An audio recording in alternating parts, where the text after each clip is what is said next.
Well, let me first introduce Margaret Barker, who probably doesn't need great introduction since many of you are here having read things that she has published. She's certainly developed an important new approach to biblical studies, now known as temple theology.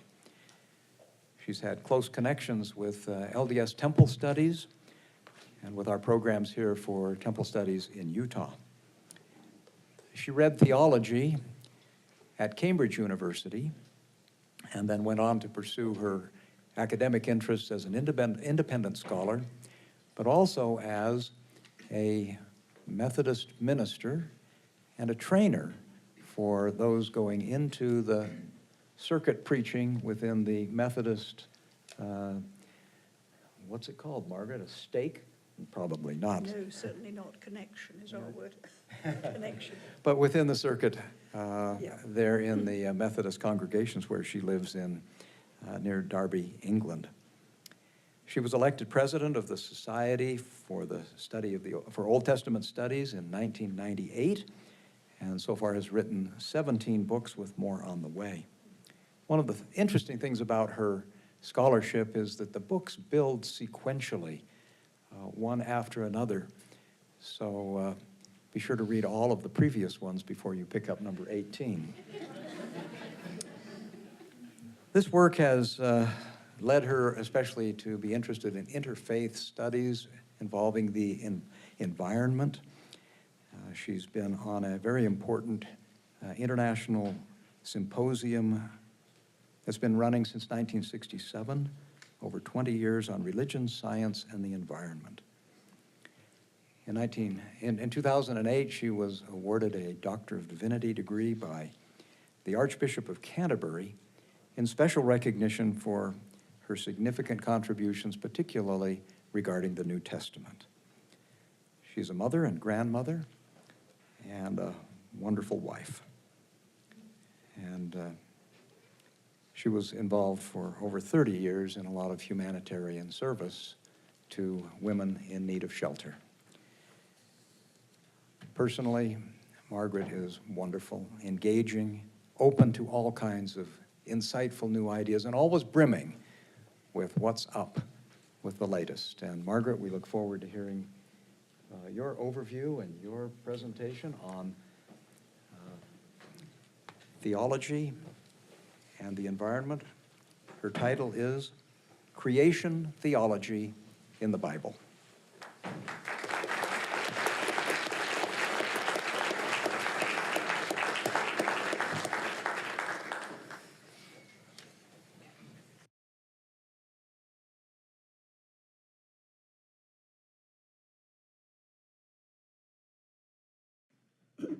First, I must begin with an apology. My throat does not like the dry air of Utah. So I have to go around with a water bottle. I am sorry about that, but it is a necessity. The Bible has a beautiful and sophisticated account of the creation and the role of human beings. But this is not set out in a single text. Both in the biblical stories of creation and in the design of the Jerusalem temple, there is a single vision of the relationship between time and eternity, between God and creation, and between the visible world and the invisible world of God and the angels. To understand what the Bible says about the creation, we too must glimpse the vision that informed the worship of the temple, the poetry of the Hebrew prophets, the sayings of the sages, and the images of the storytellers. All express and honor the same truth about the creation. Since the New Testament shares this view of the creation, this is the basis of Christian belief about the environment. And I'll give you 6 pictures. First, the temple in Jerusalem represented the creation.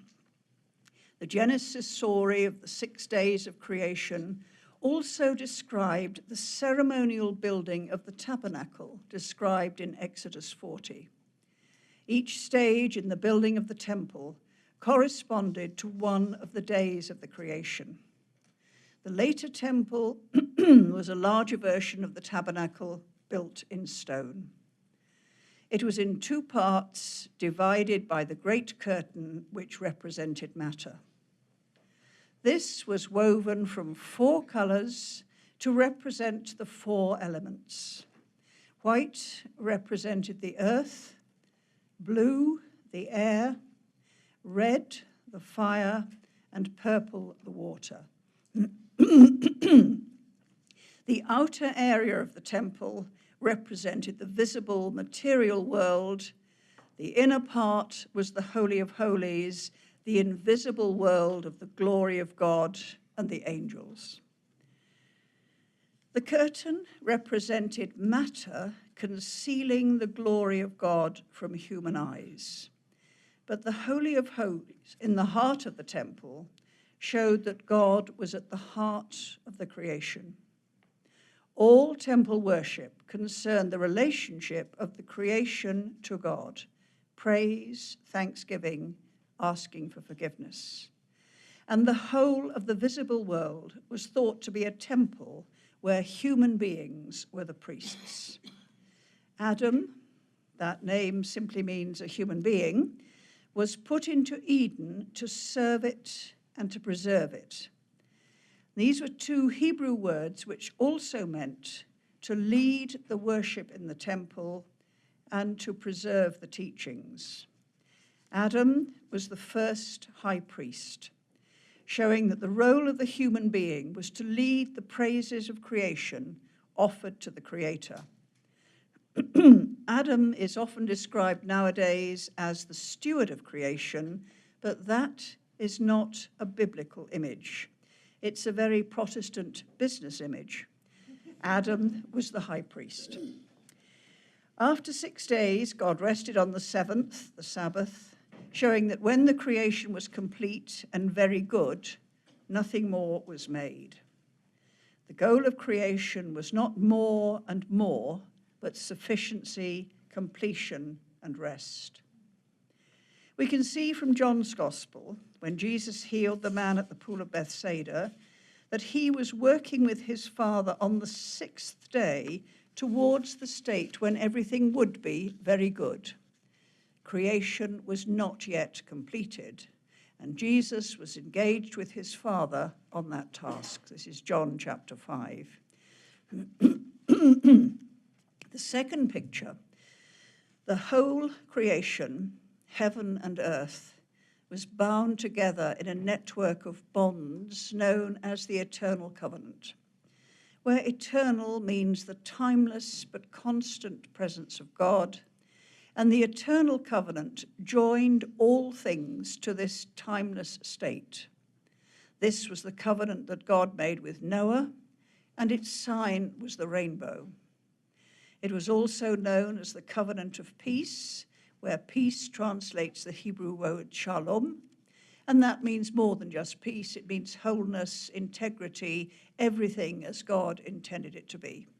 The covenant of peace describes this state. In the time of Jesus, it was also called the covenant of steadfast love. This is a Hebrew word that's very difficult to translate. It's the word chesed.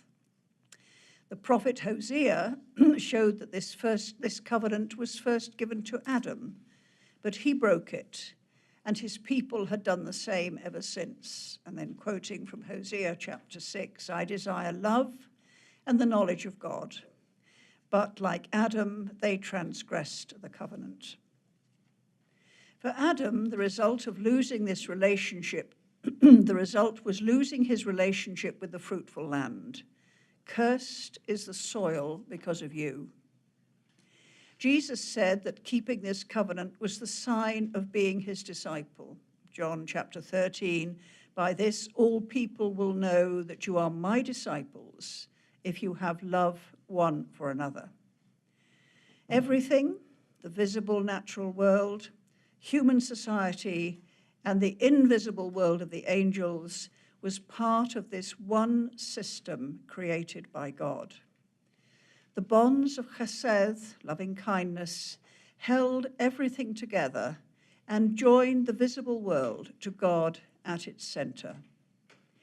Any action which broke the bonds was called sin, and so human conduct could and did destroy the system. Sin could be deliberate or through ignorance. The effect was the same. One of the key roles of the priests and of the angels was to teach about right conduct. Breaking away from God was not seen as liberation, but as deprivation, losing touch with the source of life and renewal. The Jewish mystics described the Holy of Holies, or whatever was within that, as the mystery of existence, the mystery of becoming, how all things came to be. And a Christian gospel not in the New Testament, the Gospel of Philip, said that the veil of the temple concealed how God controlled the creation. When the bonds of the covenant were broken, the whole system collapsed. The vivid pictures in the apocalypses warned what would happen as the result of human sin. Stars would fall from the sky, the sun would lose its light. You know those pictures. The prophet Jeremiah used less colorful language, but spoke clearly of the same situation. When people are skilled in doing evil, he warned, when they are stupid and do not know God, then the earth will return to chaos, the state before God created order. It would once again be waste and void, the traditional words at the beginning of the story of creation in Genesis. The broken covenant was repaired by atonement, when the temple and the creation it represented was purified from the effects of sin, interestingly described as pollution, and was recreated. Atonement involved repentance and self-sacrifice to renew and restore everything that had been damaged, not only the person's relationship to God, but also the whole creation. Ancient poems say that when the Lord comes on the day of judgment, he will restore or heal the soil of his people. Deuteronomy 32. The third picture is the Holy of Holies, the invisible presence. And this is a unity because God is one. This unity underlies and binds together in one system everything in the visible creation. The prophets glimpsed this in their visions, and the sages warned that when the people lost sight of it, everything disintegrated. Proverbs 29:18, translated literally, where there is no vision, the people unravel. People on earth were able to learn something about God from the angels, whose name simply means messengers. They were themselves part of the glory and the unity of God.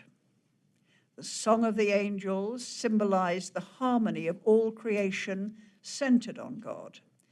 And when people on earth praised the Creator, they joined with the angels in their music and became part of the great pattern of creation. The harmony and shalom of creation were maintained by the obedience of the angels, and humans had to be obedient to God if they were to preserve the creation. The Christians knew that they were angels, saints here on earth, and they called themselves the Holy Ones. The fourth picture, the pattern of creation is determined by God. The pattern is described as the statutes, literally the engraved things. When earth is in harmony with these divine statutes, the natural world and human society enjoy justice and righteousness, words describing that state of peace, of shalom. When the prophet Isaiah depicted this state when the covenant was restored, this is what he wrote. The Spirit is poured upon us from on high. Then justice will dwell in the wilderness, righteousness abide in the fruitful field, and the effect of righteousness will be peace. Isaiah 33. The exact measurements, proportions, and roles of everything are planned by God, and these are known as the mysteries of creation. They are not simply cosmic dimensions, but even include fair dealing in weights and measures. Progress is not a part of the picture. The aim is to keep everything in harmony with the plan of the ruler of creation. And so we say in the Lord's Prayer, "Thy kingdom come," which means, "Thy will be done on earth as it is in heaven." Fifth picture. Humans were created as the image of God on earth. And so there was no statue in the temple in Jerusalem. People worshipped God by their treatment of other human beings and by their care for the creation. Jesus taught in his parable of the sheep and the goats, "If you did it for one of the least of these, you did it for me." Humans as the image also meant that people had to care for creation in the way that God cares for creation. Genesis says that Adam was created from the dust, but began his real life when God breathed into him. He was put in the Garden of Eden to serve God and to serve the garden. He was forbidden to take from the tree of the knowledge of good and evil, secular knowledge. All the other trees, including the tree of life, were permitted. The tree of life was the tree of wisdom, and this had been planned as Adam's food. But Satan, described as the deceiver because he made forbidden knowledge look attractive, persuaded Adam and Eve to eat the forbidden fruit, and they discovered the consequences of secular knowledge, materialism and reductionism. They became no more than the dust from which they had been made, and they could not live in the presence of God. They left the Garden of Eden. The sixth picture. The tree of life was the symbol of wisdom, that God-given knowledge which binds all creation in harmony to the Creator. Some angels, known in the stories as the sons of God, rebelled against God and brought their heavenly knowledge to earth, but without the law of God. They corrupted creation by teaching secular knowledge which fragmented and destroyed. Theirs was a deceptive, false covenant, offering a freedom that led only to death and decay. St. Paul, in Romans chapter 8, taught that Christians were the new sons of God who were to free creation from these bonds of decay and restore this covenant of shalom. And in the book of Revelation, St. John learned that the faithful Christians would again eat from the tree of life and be restored to Eden. And then a seventh point, which is not really an image. There is only one God, and to worship anything else is idolatry.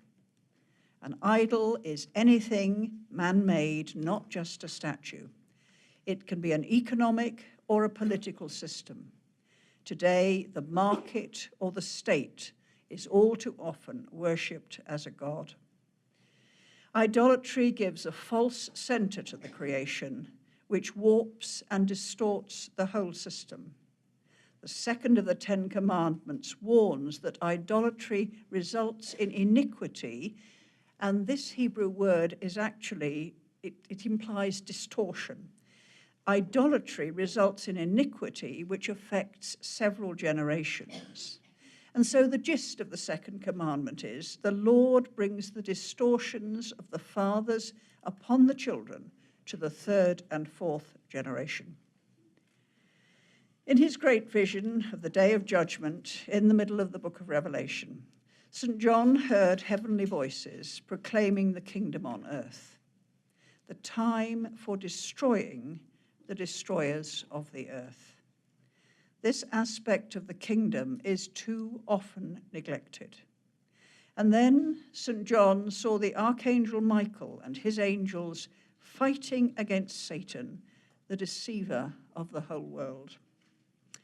Now, the battle against those who destroy the earth is a battle against those who deceive with false knowledge. And that battle, I suggest, is raging around us now. Thank you.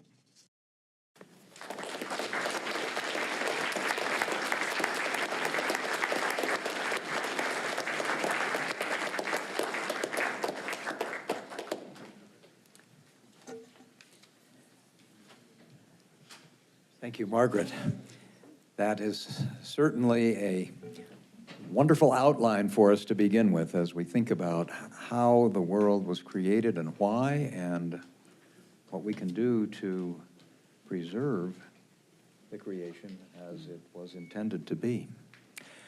Let me ask George, David, Jacob, if you have any question you'd like to, or comment you'd like to add at this point. I know, George, you've been with Margaret for the last couple days up in Logan. What question do you wish people would have asked in Logan after Margaret finished her paper?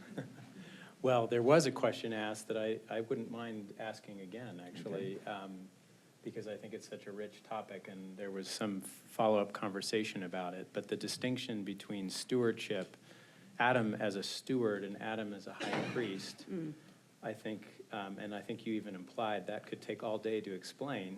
Yes, I think it would. But I think that's a very interesting distinction that I think we would all like to hear a little bit more about. Well, I feel unhappy about using the idea of Adam as a steward. That doesn't mean to say that the human being doesn't have to use the earth responsibly and care for the earth responsibly. But I think that name or that idea of stewardship has excluded the older and, in fact, original picture of Adam, which is not the person who manages the earth's resources, but the one who leads all creation in its praise of the Creator. And that's the role of Adam, the high priest. And if you work with that model, then you have the picture that any activity that leads to the extinction of a species or to destruction within the creation, that activity diminishes the praise that is due to the Creator. So I would like to emphasize the role of Adam as the high priest. And Adam, of course, is male and female. It means humanity, not just a male person. Humanity leading the praise of the creation, the creation's praise of the Creator. And stewardship follows from that. And I think this is very important because it is not, I would call a Protestant business model that actually can be held without any religious, what's the word I want, nuance at all. So I would opt for Adam, the high priest, every time, knowing that the responsible use of the resources is included within that, but high priesthood is not included within stewardship. Okay. Excellent, and you might be saying that there's a difference between stewardship and consecration as well, because when you consecrate as a priest, you make something holy. Oh, yes, you do. Where a steward would more simply be interested in somehow managing and Oh, yes. much less of a religious or spiritual function. Yes. Some of you in this room will remember a talk given by Hugh Nibley about the difference between leadership and management. Yeah. You may not remember the talk, but you'll remember the his comment about the opening prayer, or all of that went. But I think that you're onto something very important. You often connect with Hugh Nibley's thinking, and I'm not aware of this. And I hear what you're saying here. Which is interesting. You'll learn. Yeah. But there's a difference between managing and manus, manipulating with the hand, and really leading. Yes. And what I like about what you're saying on leading is leading the worship. Yeah. And serving as a priest. David or Jacob, any comment on this? It's great to be here with you, Margaret, and Thank you, David. to hear you speak on this topic. I always enjoy very much the content of what you have to share, and I'm happy that I get to talk a little bit about that and interact with some of the things that you've said here. But something that Jack said in his introduction really sparked my interest, and I hope maybe you could share a bit with us. You said, or Jack said, that speaking on this topic of the creation and the environment has given you the opportunity to interact in kind of some interfaith forums. I was wondering if maybe you could share with us who you've been able to interact with, what opportunities this has given you to be out there and to work on this. Right. Well, this wasn't anything that was formally set up as an interfaith forum or something, but in 1997, a long time ago, I began an association which is still ongoing with a remarkable initiative on the part of the head of the Orthodox Church, His All Holiness Patriarch Bartholomew. And he has held, since then, many symposia, usually on a boat because he focuses on pollution of water. And he has invited to these symposia scholars and leaders from many faiths. And in that informal, largely informal setting, I have had the chance to exchange with Jewish thinkers, and obviously Jewish thinking is very like the Old Testament thinking that I do, and I'm very worried if we diverge too much, but also looking at how these traditions come through into the Quran. And that is the most of my interfaith has been with talking to Muslims and talking to Jews. And we have just so much in common. I mean, that theme that I mentioned of all creation praising the Creator, and that destruction diminishes the praise due to creation, to the Creator, that you can find that in the Quran as well. So that is the forum in which I have had the privilege of exchanging ideas and learning so much from people who share the same basic texts, sacred texts, as the Christians do. I've had less exchange with people from the Oriental religions, the Buddhists and the Hindus and so forth, although I was fascinated to listen to the presentations at Logan a few days ago. Absolutely amazing. We've got a lot of common ground, and there's a lot where we can work together. So thank you for asking me that question, David. Jacob, you want to Might as well. raise a point? Thanks, Margaret, for your thoughtful remarks. I followed a thread of yours from the temple tabernacle outer courtyard, representing earth, the material world, then the sanctuary proper as the heavenly or spiritual world. Followed that thread through your reference to the Lord's Prayer, that God's kingdom come on earth as it is in heaven, and was wondering how you would see Jesus's invocation there. What sort of temple resonances you find there, and what you think what sort of significance that phrase you think might have in terms of temple theology? I think the idea of thy kingdom come, thy will be done on earth as it is in heaven, is actually well illustrated by the picture we have at the end of the book of Revelation, when the heavenly city appears and comes down to earth. What actually comes is a giant Holy of Holies, a giant golden cube. And I think this visionary image of bringing the values of the Holy of Holies, and if we were here for several days, we could expand on this, the value of the Holy of Holies, the place of unity and light and all these things, bringing these into reality in the material world. So it's a question of literally bringing the values of heaven to earth. And this is why we have so much, the kingdom of heaven is like at the beginning of the parables. And the kingdom of heaven is this ideal represented by the Holy of Holies, or that golden city in the shape of a cube. And it's trying to work it out in the business of everyday life. So it actually follows through the images very consistently. It's a beautiful picture. So thank you for asking that.